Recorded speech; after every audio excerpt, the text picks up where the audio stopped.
क्या भारत में वैश्वीकरण क्यों? कल पढ़ाए थे ना 1991 में क्या हुआ था?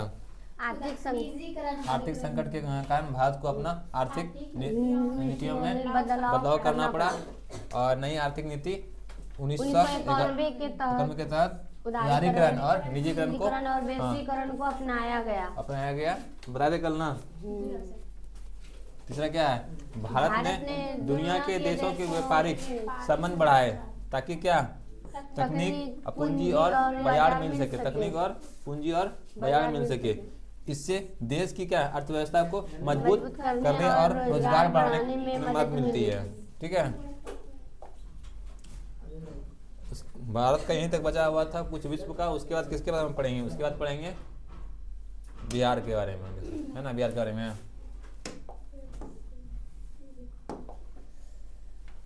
भारत में क्या है ये? हाँ बोलो। वैश्वीकरण के फायदे कल पढ़ाए थे क्या? नहीं। प्रत्यक्ष विदेशी निवेश को बढ़ावा मिला। विदेशी कंपनियां भारत में पैसे लगने लगी। क्या करता? विदेशी कंपनी क्या हुआ?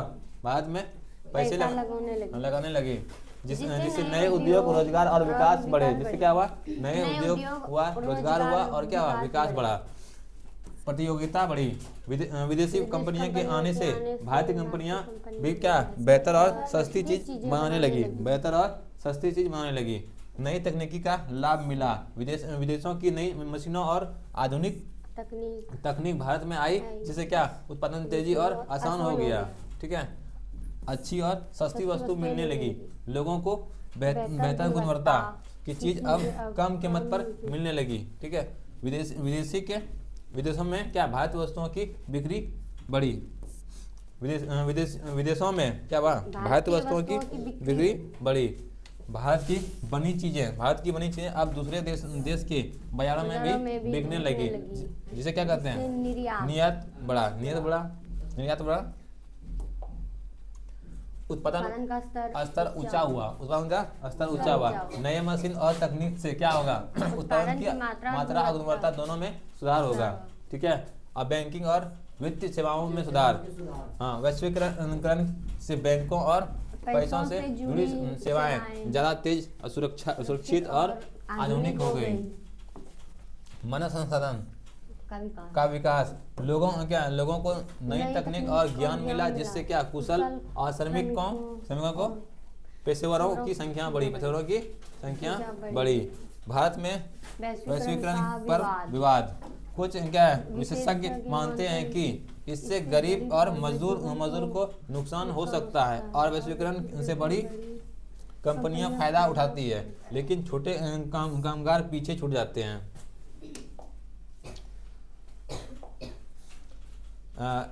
विवाद में क्या हुआ था? कुछ विशेषज्ञ का क्या मानना था कि इससे क्या होता है? गरीब पीछे हट रहा है और गरीब और मजदूर क्या हो रहा है? नुकसान हो जाते हैं और वैश्वीकरण से बड़ी कंपनियां फायदा उठाती है। ये बात सही है, ये बात तो सही है। कहीं क्या करता है? जब कोई गरीब मतलब क्या? जब गरीब होगा तो पढ़ा लिखा नहीं होगा। फिक्स है, गरीब होगा तो पढ़ा लिखा नहीं होगा। जो जानकार है उसको हमेशा, अभी भी हो रहा है, उसको दबाने का प्रयास करता है हर कोई। नहीं जानता है उसको हर कोई दबाने का प्रयास करता है। वैश्वीकरण ऐतिहासिक परिवेश में 1991 से पहले। ठीक है, पहला वैश्वीकरण के दौर क्या था? 1870 से 1914। हाँ, कब से कब तक? पहला वैश्वीकरण दौर कब से कब तक? 1870 से 1914 के समय दुनिया के देशों में व्यापार, श्रम, पूंजी की प्रभाव होता था। पहले इसके समय में मजदूर बिना रोक टोक दूसरे देशों में जा सकते थे। भाप के जहाज, रेल और टेलीग्राम जैसी खोजों से देशों के बीच संपर्क और यात्रा आसान हो गई थी।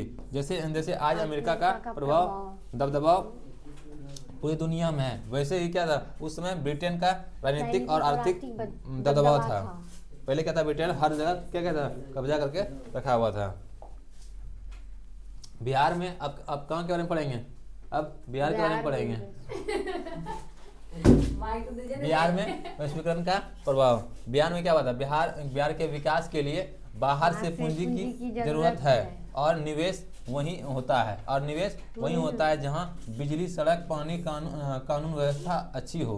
ठीक है, लेकिन बिहार में बिजली की समस्या है, पर सड़क और अन्य सुविधाओं में सुधार हो रहा है। अन्य में क्या हो रहा है? सुधार हो रहा है। किसमें समस्या है? बिजली की समस्या है, पर सड़क और अन्य सुविधाओं पर सुधार हो रहा है। बहुत जगह रोड बन रहा है, सुविधा अभी भी क्या है, बहुत जगह बिहार में बिजली नहीं है। वैश्वीकरण के कारण क्या, बिहार में आधारभूत संरचना जैसे सड़कें, पुल आदि तेजी से बन रही है। वैश्वीकरण ने दुनिया को एक बाजार बना दिया है। बिहार भी इसका हिस्सा बन गया, बिहार भी इसका हिस्सा बन गया है। डॉक्टर APJ अब्दुल कलाम का कथन, देश की प्रगति के लिए बिहार की प्रगति जरूरी है। ठीक है,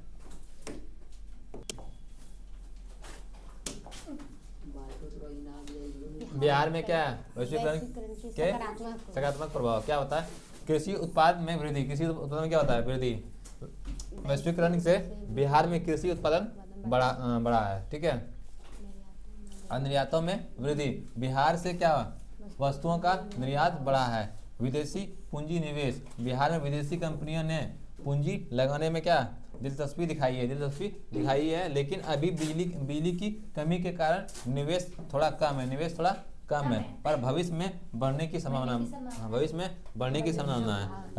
राज्य की आय में वृद्धि, शुद्ध राज्य घरेलू उत्पाद और प्रति व्यक्ति आय में बढ़ोतरी हुई है। यानी राज्य और जनता की कमाई बढ़ी है। यानी क्या, राज्य और जनता की कमाई बढ़ी है। विश्व स्तरीय वस्तुओं की उपलब्धता, मोबाइल, जूते, रेडीमेड कपड़े और कारें, इलेक्ट्रॉनिक सामान जैसे क्या विदेशी प्रोडक्ट अब बिहार में आसानी से मिलते हैं। रोजगार के अवसर बढ़े हैं। क्या बढ़ा? उच्च शिक्षण प्राप्त युवाओं को भारत और विदेश में नौकरी मिल रही है। ठीक है, बिहार के कई सॉफ्टवेयर इंजीनियर अमेरिका और इंग्लैंड में काम कर रहे हैं। बिहार में नकारात्मक प्रभाव, वैश्वीकरण की क्या कृषि आधारित उद्योग की उपेक्षा। बिहार की क्या अर्थव्यवस्था खेती पर आधारित है, लेकिन वैश्वीकरण के बाद भी कृषि में पर्याप्त निवेश नहीं हुआ। कुटीर और लघु उद्योग पर बुरा असर, बहुराष्ट्रीय कंपनियों की सस्ती और आकर्षक चीजों से कुटीर और हस्तशिल्प मतलब क्या, हाथ से बना हुआ उद्योग की क्या बिक्री घट गई। जो आदमी हाथ से पहले बनाता था उसका सामान दाम घट गया। मशीन से डिजाइन भी तैयार अच्छा होता था और बनता भी ज्यादा था, ये घट गया। हाथ का बनने वाला चीज वो घट गया। कुटीर उद्योग खत्म हो गया, क्यों? मशीन आया था, बताया था ना। रोजगार पर बुरा असर, छोटे उद्योग क्या हो गए, बंद होने से कई मजदूर बेरोजगार हो गए और कंपनियां अस्थायी नौकरी देने लगी। कंपनियां क्या करने लगी? अस्थायी नौकरियां देने लगी। कमजोर आधारभूत संरचना के कारण निवेश कम। बिहार में क्या था? सड़क, बिजली और एयरपोर्ट जैसी सुविधा कम होने के कारण विदेशी निवेश यहाँ पूंजी लगने से कतराते थे, मतलब वो डरते थे, यहाँ पूंजी यहाँ पे नहीं लगाना चाहते थे। 1991 के आर्थिक सुधार, 1991 में सरकार की क्या आमदनी कम और खर्च ज्यादा हो गया। ठीक है, 1991 में क्या हुआ, सरकार की आमदनी कम और खर्च ज्यादा हो गया था, जिससे क्या हुआ, महंगाई तेजी से बढ़ रही थी। आयात बहुत ज्यादा होता था, लेकिन निर्यात कम होता था। विदेशी मुद्रा, डॉलर आदि का भंडार लगभग खत्म हो गया था। सिर्फ 15 दिन का भुगतान बचा था। तब भारत को 49 टन सोना इंग्लैंड के बैंक में गिरवी रखना पड़ा। तब क्या किया, 49 टन सोना इंग्लैंड के बैंक में गिरवी रखना पड़ा। 1990-91 के खाड़ी युद्ध से हालात और खराब हो गई। इस संकट से निकलने के लिए सरकार ने एक नीति अपनाई, जिससे नई आर्थिक नीति कहते हैं। जिसे क्या कहते हैं? नई आर्थिक नीति कहते हैं। 1991 में क्या हुआ था, सरकार का आमदनी कम खर्च ज्यादा था, जिससे महंगाइयाँ बढ़ गई, यातायात क्या हो गया, ज्यादा होता था।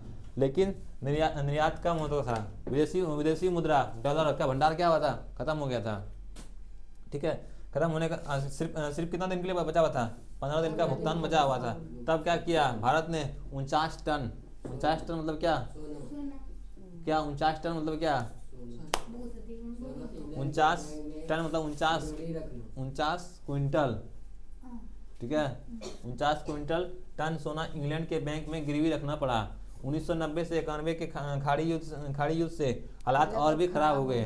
ठीक है, इस संकट से निकलने के लिए सरकार ने एक नई नीति अपनाई, जिसे क्या कहते हैं, नई आर्थिक नीति कहते हैं, नई आर्थिक नीति कहते हैं, नई आर्थिक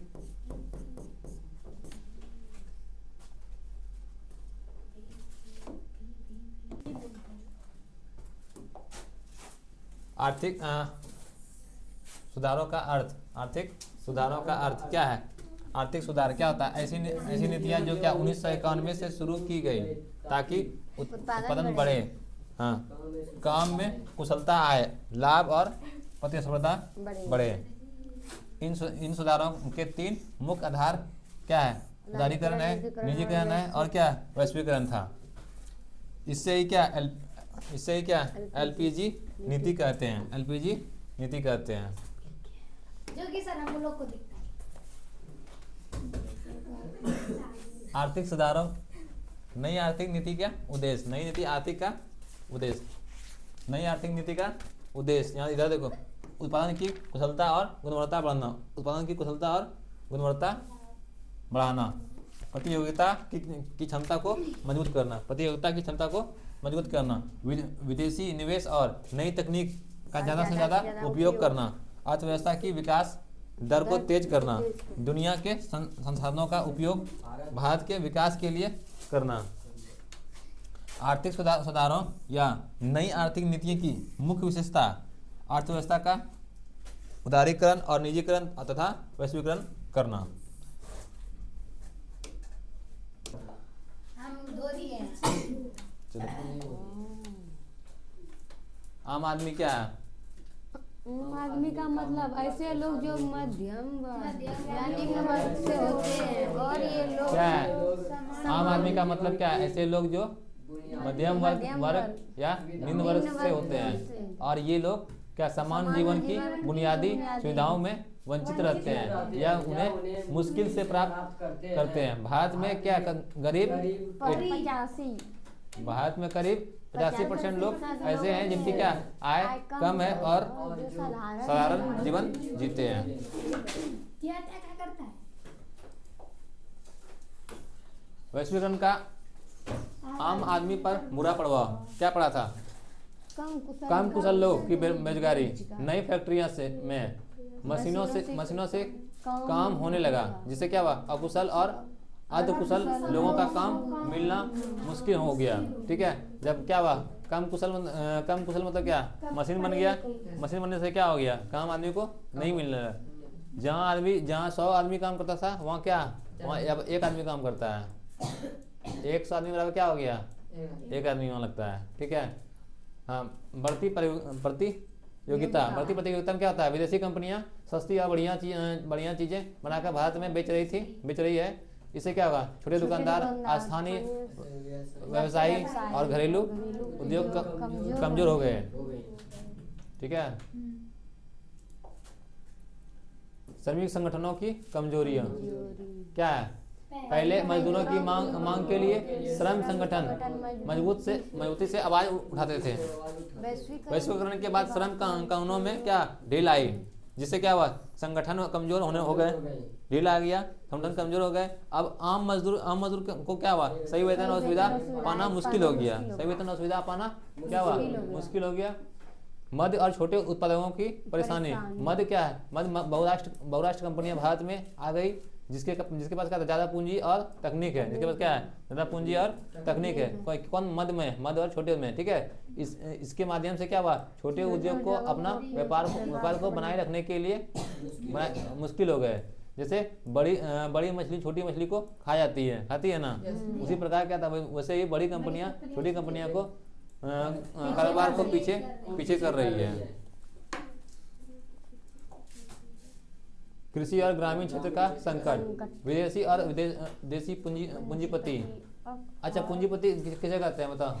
जिसके पास अधिक पूंजी, पैसा, धन। हाँ, ठीक है। अब क्या फार्म हाउस बनाकर अब कम मजदूरों से ज़्यादा उत्पादन कर रहे हैं। क्या फार्म हाउस बना के कम मजदूर से ज़्यादा उत्पादन कर रहे हैं। इससे क्या गांव के छोटे और मध्य किसान संकट में हैं, क्योंकि वे कम पूंजी में टिक नहीं पाते। कम पूंजी में टिक नहीं पाते मतलब क्या हो गया, वो कम पूंजी में अपना आम जिंदगी जी नहीं पा रहे हैं। ठीक है। एडम स्मिथ के अनुसार क्या मुक्त व्यापार एक ऐसी नीति है जो देश और विदेश वस्तुओं में किसी प्रकार का अंतर नहीं करती है और आयातों पर कोई अतिरिक्त भार नहीं डालती है। 1769 में क्या हुआ था, जेम्स वाट ने भाप इंजन बनाया था। जेम्स वाट ने पहले भी पढ़ाए थे। 1769 में क्या हुआ था, जेम्स वाट ने भाप इंजन बनाया था। भाप इंजन कौन बनाया था? जेम्स वाट ने। इससे क्या हुआ, कारखाना प्रणाली की शुरुआत हुई। इससे क्या हुआ, कारखाना प्रणाली की शुरुआत हुई। 1914 से लेकर 1945 के बीच दो बड़े युद्ध हुए। इससे देश की क्या हुआ, उत्पादन व अर्थव्यवस्था बर्बाद हो गई। और अंतर्राष्ट्रीय व्यापार भी बहुत घट गया। युद्ध के बाद संयुक्त राष्ट्र संघ बना। यूएनओ ने कई संस्थाएं बनाई।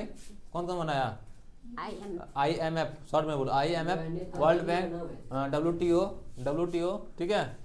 इन संस्थाओं ने क्या दुनिया के व्यापार व वैश्वीकरण को बढ़ाने में मदद की। प्रत्यक्ष विदेशी निवेश किसे कहते हैं? जब बहुराष्ट्र कंपनियां दूसरे देशों की कंपनियों जब बहुराष्ट्र कंपनियां दूसरे देश की कंपनियों को खरीद कर फैक्ट्री लगाती है तो प्रत्येक विदेशी निवेश को क्या कहते हैं? तो इसे क्या कहते हैं? प्रत्यक्ष विदेशी निवेश कहते हैं।